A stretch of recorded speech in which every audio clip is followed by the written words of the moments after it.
Good day, class. So let's continue doon sa pandas natin. So ngayon pag-usapan naman natin on how to clean the data. So we'll be talking about cleaning data, cleaning empty cells, cleaning wrong format, cleaning wrong data, and removing duplicates. So sa data cleaning, essentially yan ay activity na yan is where we fix bad data sa ating data frame or sa ating data set. So when we say bad data, pwede siyang mga cells na walang laman, data na nasa wrong format, o mali talaga na data or duplicates that are all considered to be bad data. So, dito sa ating mga i-discuss mamaya, ito yung data frame na gagamitin natin. So, makita nyo sa duration, merong 450. Compare, dapat 1 hour lang. It's either 30, 45 minutes, or 60 minutes lang. So, impossible naman na mag-exercise ka ng 450 hours, di ba?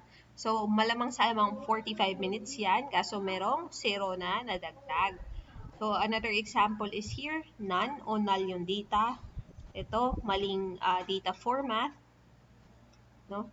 So, yan yung mga bad data. So, yan. Meron tayong empty cell sa date in row 22. Sabi natin, ayan. Yung NaN, null yan or no data. Wala rin tayong data dito. Sa 26 naman, naka-wrong format siya. Sa row 7 naman, yung duration nga, bakit 450 hours yan?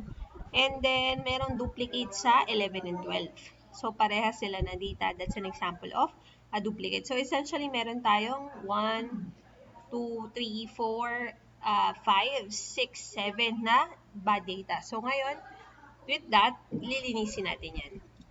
So, una, linisin muna natin yung mga walang laman. Cleaning empty cells.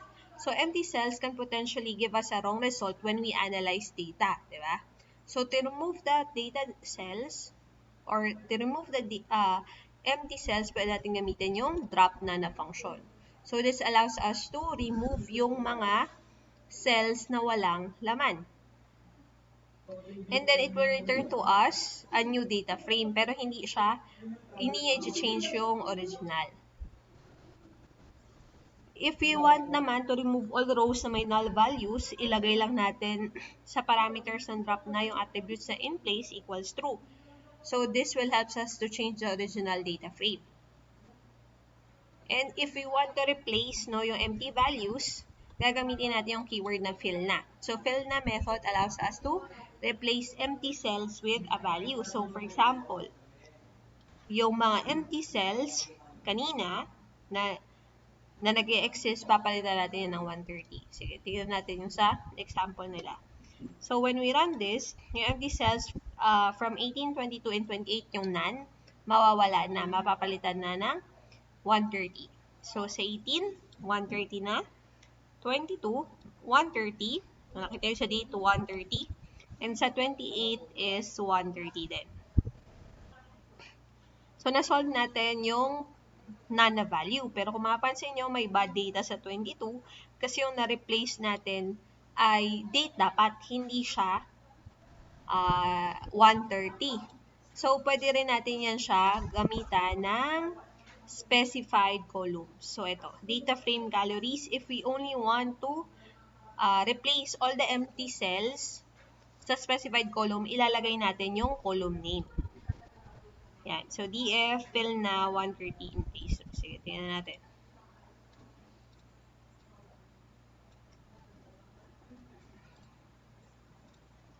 Yan. So, sa calories lang. Hindi dapat yung date papalitan. Yung none na value sa date. So, dapat sa calories column lang. Dito lang. So, balikan natin. So, si 18, ayan. 22, 130 pa rin. 28, 130. And then 22, none.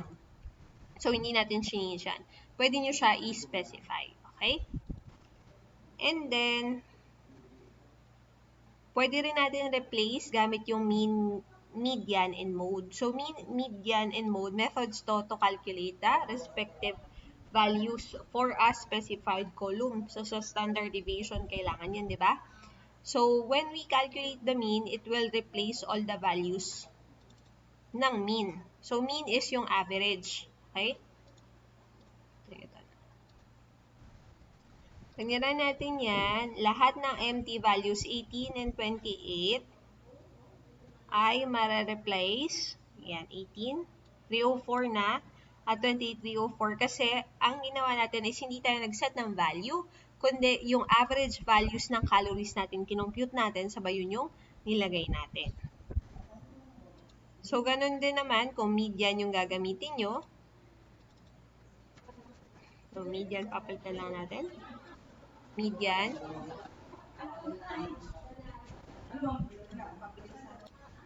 Okay, so sa median makikita nyo sa 18 and 22, napalitan na, 291 na, 291 na. Sabay, kung mode naman, ang mode is ipapakita nila yung pinaka maraming recurring number. So, kung 7 yung pinakamarami sa calories, 7 yung ilalagay niya. Wait lang. Sa mode, ayan. Kailangan pala natin dagdagan yung mode natin ng 0. So, mode, ano natin? Ayan. So, yung mode is 300 daw. So, ito yung pinaka-common recurring value. Kaya 300 yung nakalagay. Alright. And then, di ba sa 22 may problema tayo, yung data natin nasa wrong format. Ayan. Yung date natin, none, di ba? So, 22 daw and 26. So, 22 wala, si 26 wrong format. So, para gawin yun, kailangan natin, syempre, i-specify kung ano yung format na gusto natin gawin. In this scenario, yung date time format. Kopyain ko na lang dito.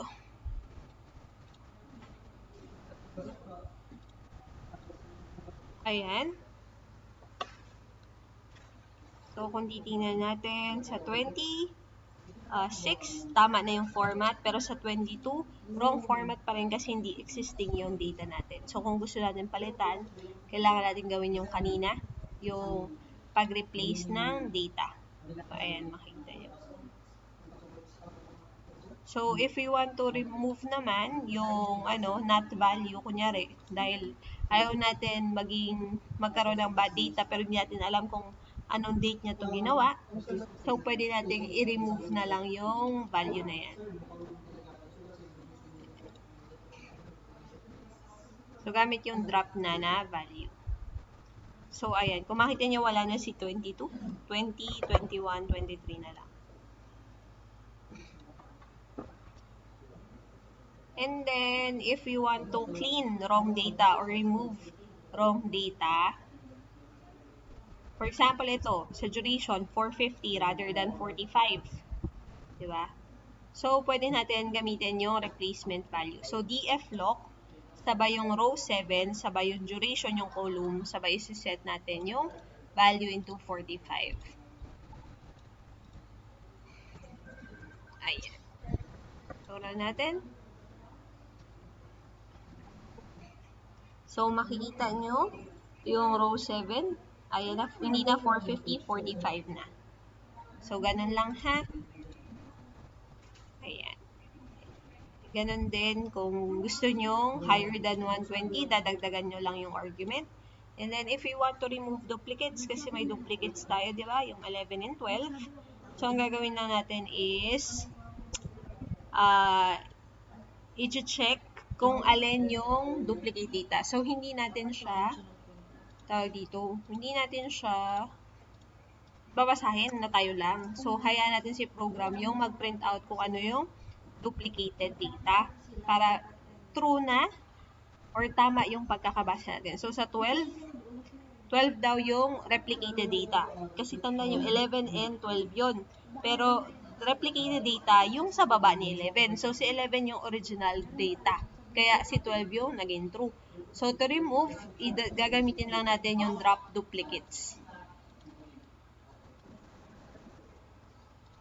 Ayan. So, wala natin. Drop duplicates. So, ayan. Wala na si 12. Si 11 na lang. So, ganun mag-remove ng duplicate sa pandas. So, yun lang. Thank you. Goodbye.